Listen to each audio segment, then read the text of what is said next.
This is Bob Dickerson. Today I had a really interesting day. I started off at the Sunrise Rotary Club. They actually made me their guest speaker. How about that? But the highlight of my day, not that the Rotary Club wasn't fun, the highlight was I got a chance to go out and be interviewed by a young man, Kingston McCoy. He's an 8th grade student at Green Acres Middle School out there on the west side of Birmingham. So shout out to Kingston. He actually decided that he wanted to interview me because he wanted to talk about redlining.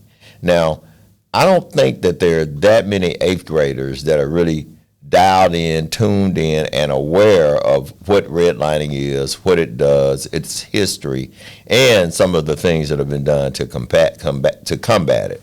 But Kingston was really smart and asked questions like, what created redlining and how responsible were banks for redlining and who else might have been responsible. So just to be clear, back in the 30s, there were areas that were designated as bad or areas that lenders were not to lend in.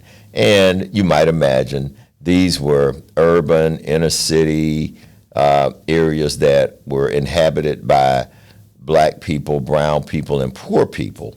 And so with that extra designation as being a bad place to lend, creating fewer opportunities for these people to have homes and own homes and improve homes, then the decline in property values, the decline in economic living conditions, the decline in wealth creation is really significant.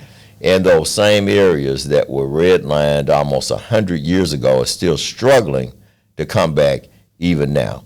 Redlining was one of those economic detours, one of those economic roadblocks that have been inflicted on people in America, and the results, the aftermath, is something that we still have to deal with. So shout out to Kingsley, shout out to Yancey Williams, the principal of Green Acres Middle School, for having such an engaging conversation today with me on redlining.